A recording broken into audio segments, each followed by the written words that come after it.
Fajar menyingsing, elang menyongsong. Abang pusing dompetnya kosong. Good pagi, selamat morning. Guys, hari ini part 2 ya untuk pengkajian peribahasa, biar sama-sama berbagi wawasan dulu kita tentang peribahasa bahasa Indonesia. Jadi peribahasa itu nggak semuanya harus kita telan mentah-mentah. Seperti yang aku bilang sebelumnya di video sebelumnya, itu harus kita kaji dulu. Langsung mulai kita ya. Yang pertama, malu bertanya, sesat di jalan. Nah ini, kalau mau jalan-jalan jangan malu bertanya biar gak sesat. Tapi itu kan zaman dulu. Sekarang ini udah canggih. Kalau mau kemana-mana kita pakai GPS. Nah ditunjukkannya di situ, dan di peta itu mau kemana kita bisa ditunjukkannya arahnya, jalannya lewat mana gitu kan. Udah canggih sekarang ya. Jadi malu-malu bertanya pun nggak apa-apa. Gak usah tanya siapa-siapa, yang penting ada kuota. Kalau nggak ada kuota ya udahlah, penting gak usah jalan-jalan. Oke, yang kedua, menang jadi arang, kalah jadi abu. Wah, ini nih kurang relevan juga ini. Menang jadi arang, kalah jadi abu. Jadi kalau kayak gitu gak usah lagi kita lagi main ini ya, main catur. Gak usah lagi kita main futsal. Gak usah lagi kita main basket. Nanti menang pun jadi arang, kalah pun jadi abu. Ya kan? Berarti kalau orang lagi ada berlomba kayak gitu ya, hati-hati ya, nanti bisa terbakar, bisa jadi abu kayak gitu. Berarti ini gak, kurang pas lah ini. Oke. Yang ketiga, bagikan telur di ujung tanduk. Nah ini siapa yang iseng-iseng ngambil telur ditaruh di ujung tanduk? Ini pun kalau di kampung, kalau di kota nggak ada kerbau yang bertanduk. Kerbau bertanduk maksudnya nggak ada kerbau di kota. Ada juga yang mungkin ya, cuma susah dicarinya. Nah iseng-iseng ada orang ini diambil telurnya ditaruh di ujung tanduk. Untuk apa?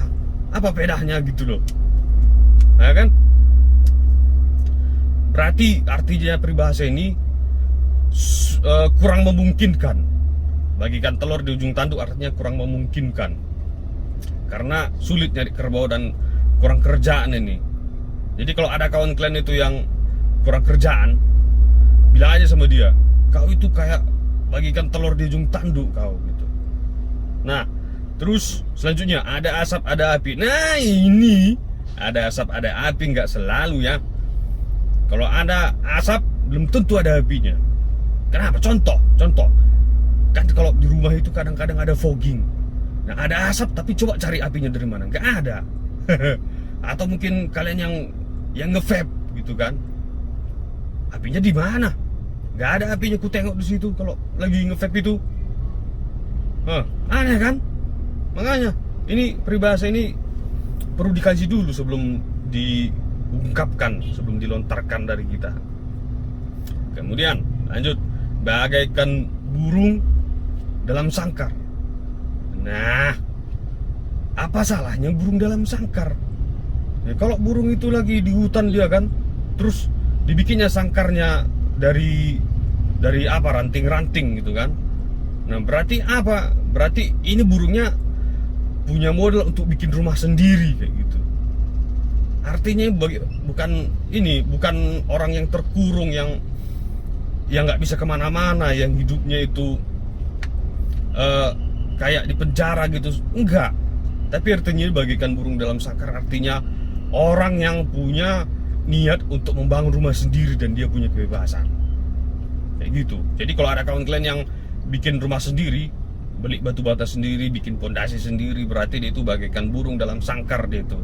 Setelah jadi rumahnya tapi ya, karena kan dalam sangkar artinya dalam rumahnya itu. kayak gitulah. Terus kemudian lanjut, gali lubang tutup lubang. Nah ini peribahasanya benar tapi kurang tepat. Kalau kalian gali lubang, entah apapun tujuannya kan, entah menyembunyikan harta karun, entah ini mengubur histori internet kalian. Nah artinya harus ditutup lubangnya. Kalau kalian gali lubang tapi kayak ditutup, bahaya itu, nggak safety. Nanti kalau ada orang lewat jatuh dia ke dalam lubang itu kan bahaya. Berarti peribahasa ini benar, gali lubang tutup lubang. Bukan artinya kalian itu misalnya dapat gajian terus langsung habis gajinya. Enggak. Ini artinya kita harus safety kayak gitu. Jadi kalau ada pun kawan kalian yang safety dia perilakunya itu kan, kemana-mana dia pakai helm, kalau naik motor berarti dia itu gali lubang tutup lubang dia, ya kan? Nah, terus menabur garam di air laut. Ini betulnya mau sebenarnya peribahasanya. Kalau apa perbuatan yang sia-sia gitu kan. Tapi sebenarnya bukan sia-sia, ada sedikit pengaruhnya. Kalau menabur garam di air laut, mungkin tempat kita lempar garam itu jadi agak lebih asin sedikit daripada sekitarnya. Berarti artinya ini melakukan perbuatan yang berpengaruh secara singkat dan di area tertentu gitu, ya kan? Bagikan menabur di air laut. Nah kalau di air laut memang nggak banyak pengaruhnya, tapi coba kalian menabur garam di air danau, itu mungkin lebih berpengaruh. Atau mungkin kalau kalian mau jadi orang yang sukses dan berpengaruh, menabur garam di akuarium. Itu gak sia-sia itu guys. Artinya kalian melakukan sesuatu, ada hasilnya. Tapi kurang kerjaan juga kalau menabur garam di dalam akuarium. Untuk apa? Ya iya bisa juga sih kalau untuk memelihara ikan laut mungkin bisa. Kayak gitu. Nah kemudian ini nih yang terakhir nih, sepandai-pandainya tupai melompat pasti akan jatuh juga. Ini artinya tupainya itu kurang latihan. Pandai dia kan, profesional dia melompat, tapi jatuh dia. Nah kenapa jatuhnya? Mungkin dia tersandung, mungkin dia ada batu ditendangnya, atau mungkin lewat jalan raya terus ada pembatas jalan, nyangkut dia di pembatas jalan itu, jatuh tupainya itu. Nah itu artinya si tupainya ini kurang latihan, atau mungkin juga bisa apa, tupainya ini melompat lagi capek dia kan, bisa jadi lagi capek dia, lemas, kurang tidur, jatuh dia. Nah artinya ini memang betul ketidaksempurnaan, siapapun yang pandai pasti ada salahnya gitu ya kan.